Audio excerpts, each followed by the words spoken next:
Hey guys, welcome to another video on Brand Device where we talk about business and finance. My name is Bharat, and in this video I'm going to talk about the more possible tax changes that could happen after the elections in September 2021 this year. The reason I'm making this video is because after yesterday's video where I was discussing the VAL program or the election program of the Grün, I went on a tangent, and afterwards I took a look at all of the different kind of, let's say, parties and what kind of election plans they are having. All of this I've already posted on Instagram, so I'm going to use the screenshots of my stories on Instagram to kind of like take you along about how actually things are proceeding.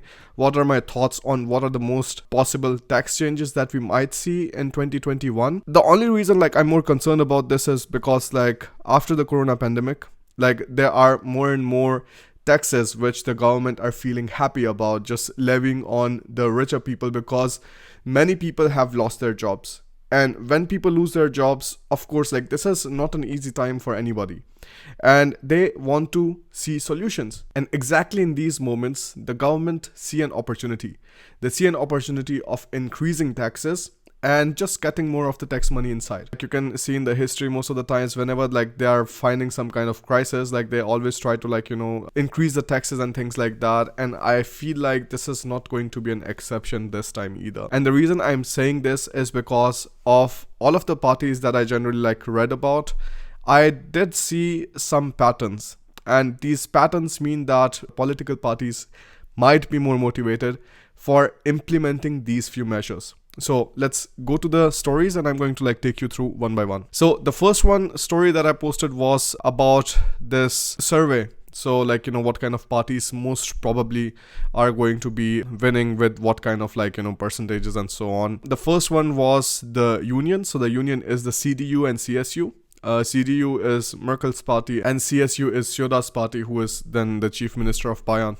So according to all of the different kind of surveys that the people were doing, it still is highly likely that Söder is going to be winning the elections in 2021, and Olaf Scholz actually just has the chances of 15% compared to Markus Söder's 37% or 36%, something like that. The second that you see is that the Greens are second in place with 22%. Now the difference is not massive, it's just 5% difference, which is essentially nothing at all. Then you have SPD with 16%. I mean, I'm not so worried about it, but the problem that I have with SPD is that their ideas kind of are very similar to all of the left parties, and if all of them get together, it is just going to be a problem. Then afterwards you have AFD. They are showing up at around 11%. If you take a look at the tax policies alone of AFD, they are more similar to what CDU and CSU has so far. So they do not want to put a Finanztransaktionssteuer, and they do not want to put the wealth tax and things like that.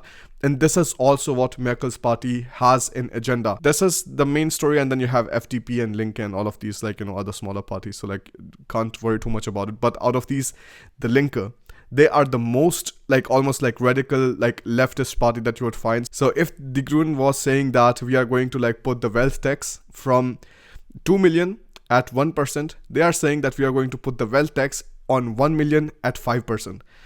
1 million or 2 million, something like that, but the tax rate they want to impose for wealth tax is 5%. So this is going to be super interesting. So this story pretty much explains which of the parties increased their portion according to the surveys and which one of them lost. So Union, you see the CDU and CSU, they have lost, SPD has lost, AFD has lost, FDP has lost, all of them have lost other than the Grün. So many of them are also attributing this gain in the Grün because of Greta Thunberg and Fridays for Future and all of these things, because this is pretty much the only party which feels like they are going to do something for the climate, whereas when you see their taxes side of the things, that is also not nice. So far what I see, at least on the Grün, for private people, there's nothing nice that I could talk about there. This story talked about SPD. So if you see here, SPD pretty much says that wir wollen die Vermögensteuer wieder in Kraft setzen, auch die Finanzkraft der Länder für wichtige Zukunftsaufgaben zu verbessern. So here you can just keep going, and then they also start talking about that they want to again make sure that there is going to be some kind of wealth tax. So again, nothing like different there. Tax increase part was pretty much copy paste of what the Green posted. So increasing the tax to up to like 48% for people who are earning 250,000 euros. Again, like most of the people, like this is not going to be something very disturbing, because again, like if you're earning just like 50,000-60,000 euros a year, like maybe this is not a big concern for you. But if you're ambitious, you want to start different things and you want to like really push through, you want to like from 60,000, you want to go to 80,000, you want to go to 100,000, then 200,000, then this is something that you should think about. But I would say like all of these like ideas of like moving and everything, you should really like kind of like keep them in mind like once you start earning around like 100,000 euros, because then you can sustain all of the extra costs which come with moving to a different place. Then also interesting thing that I found in SVD's VAL program was that they essentially want to ban the digital currencies. That means like you wouldn't have any Bitcoin, you wouldn't have any Ethereum, you wouldn't have any ADA whatsoever. So this is not nice. Like if you read it here, wir lehnen eine Privatisierung von digitalen Währungen ab. Dies gilt auch für solche privaten digitalen Währungen, die in ihrem Wert stabil gehalten werden, Stablecoins. So they don't want stablecoins, they don't want Bitcoin, Ethereum, ADA whatsoever. They just want to have digital euro. So essentially like that's their big thing, but they don't want like any of the other cryptocurrencies or something like going around. CDU hasn't published anything right now, so whatever I could find from there, like all of this election program was from 2017. But if I think about it, like Merkel's party is like pretty much still like the most sensible party if you think about from all of these other ones, because this was pretty much the only party which said, in this one you can see that fair und gerecht, Steuern senken für alle. This was the only party which discussed about reducing taxes for people and not increasing taxes in any shape or form. So this was like very interesting. If you also see that they also clearly wrote here that die Wiedereinführung der Vermögenssteuer schließen wir aus. So they do not want to like implement the wealth tax again. So now we have seen like all of these three different parties essentially, and these three are the biggest ones. AfD is also like more towards the CDU and CSU in terms of taxes. So 38%. So 11 plus 27, 38% of the parties are essentially saying that yes, we do not want any wealth tax, we do not want to increase taxes and things like that. But on the other hand, the other 38% are saying that we want to increase taxes on the rich and we want to like put the wealth tax and all of these things. Now, my idea is that as the entire pandemic progresses, trust in the government is anyways going down. Also because of all of the recent scandals that have happened in the Merkel's party, I think like this is going to have decent blow on like whatever kind of like reputation they were having. So I do believe that there are going to be, let's say, like higher chances of the Greens like winning and like, you know, maybe in some kind of coalition, because no party has a clear majority here. So this is going to be interesting, because like if the Greens win and then they have a coalition with like SPD or like even the Linke, like whatsoever, then you still will be seeing some kind of parties all banding together to increase taxes. So I do believe that maybe the income tax increase or adding a new level, for example, they said till 55,000 euros, okay, you have 42%. With 100,000 euros, we want to introduce a new level, which is going to be with 45% tax. And then 250,000 euros level, we are going to change from 45% to 48%. I do believe this is a possibility. I think that this could happen. I also think that the wealth tax, it is a possibility if it is already entering the election programs. I think this could happen. Like I do believe that, but I think the chances of increasing income taxes is higher because it is done very easily. You just have to like pass the legislation and pretty much like right away you're able to change how much taxes you're able to get. But when you put a wealth tax, then it is going to be very difficult to calculate the net worth of people and then like start putting up taxes on them. So according to difficulties, first will be the easiest income tax increase, second is going to be the wealth tax increase, and the third, which I think is going to be very unlikely, is going to be the nationality based taxes, because I could not find anything very clear in SPD about it. CDU did not write about it at all in 2017. AfD, I also did not see anything about nationality based taxation whatsoever. All in all, I do not believe like that is going to be a major priority for them unless a lot of people start moving away from Germany by seeing all of these tax changes. So this is going to be a very interesting year for many of us, mainly because Germany, indeed, it has been a land of opportunities.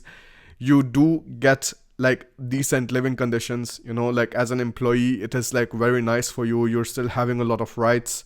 The taxation system is much better. For example, in Romania, like Romania is a horrible country for employees. You're taxed right away at 45%. But if you compare the exact same thing with Germany, the first almost 10,000 euros or something as an employee or even as a freelancer whatsoever, you have completely for free. Then of course, after that, they start charging you money. But Germany is horrible for companies and stuff because of all of the paperwork they put you through. Romania is pretty simple there. You just have your accountant company, you have a lawyer, like they take care of everything. But in Germany, even to afford those people, like you have to pay insane amounts of money. I remember whenever I was having like talks with any kind of like tax consultants or something in Germany, I was paying anywhere from like 120 to 250 euros per hour just for like, you know, some kind of like standard stuff. And then they would also charge you the time that they invested, of course, like in researching about your topic and things like that. So this was like a lot more expensive as a business owner, but whereas in Romania, it is very chilled out. You have taxes of 1% on the revenue. So there is no concept of profit whatsoever. The only tax you have to pay is on the entire sales. The second thing that is like the dividend tax is 5%. So like when you have the money in the company, you want to take it out to yourself as a private person, you only pay 5% tax, which is also very interesting. So I do believe that Romania is okay, like, you know, nice country for companies and stuff. Germany is a good country for employees. And I think like anybody who is also like thinking about buying all of the real estate and stuff, you should wait a bit and you should see what the ideas are of these different kind of political parties when they come into power, because all of these major changes that you will see, because even if you see in US, so when Joe Biden, he's proposing that he's going to increase the company tax rate to 28%.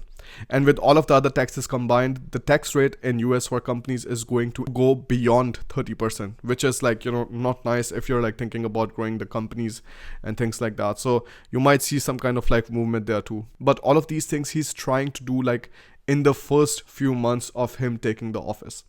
So you should maybe like also like watch out for it. So like once September hits, see like what kind of plans and changes we are having like till December or January. And then afterwards, you know, we can start thinking about like investing somewhere. If you're thinking about investing in real estate, investing in some kind of house whatsoever, I think it's better to wait a bit and to see like how everything develops. Because for us, we did not see a sense of buying any kind of real estate in Germany, because what you get for your money, it's absolutely nothing. Like in most of the major cities where you're doing any kind of job whatsoever, you cannot afford an apartment without getting in debt for years and years.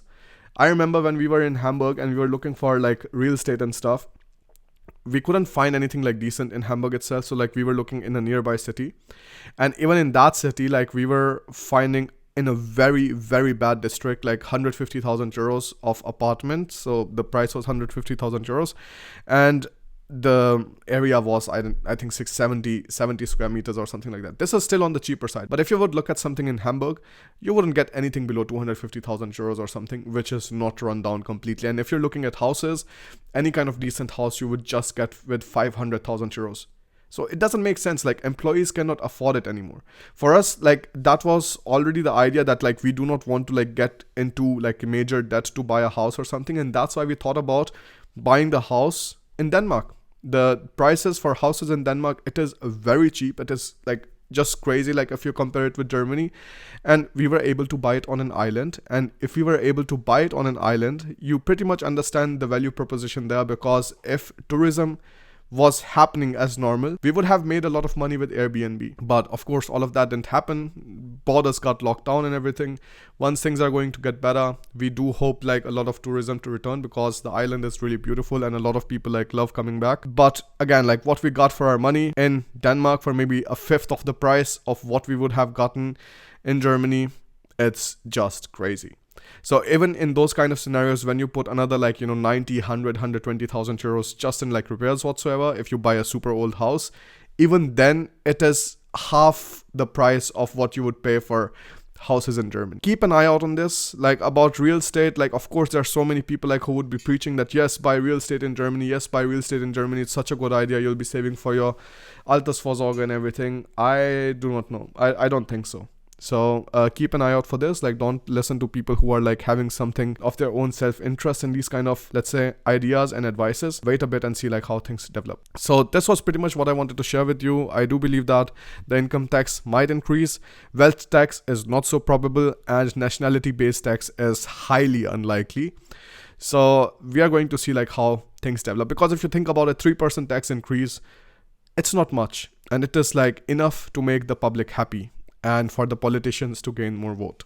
And in the end, in politics, it's all about the people, and it's all about getting their votes. So that was pretty much it from my side. If you want to see more stuff like this, also follow me on Instagram, subscribe to the channel, give it a thumbs up, share it with a friend if you think you learned something in this video that they should know about too. And I'll see you in the next video.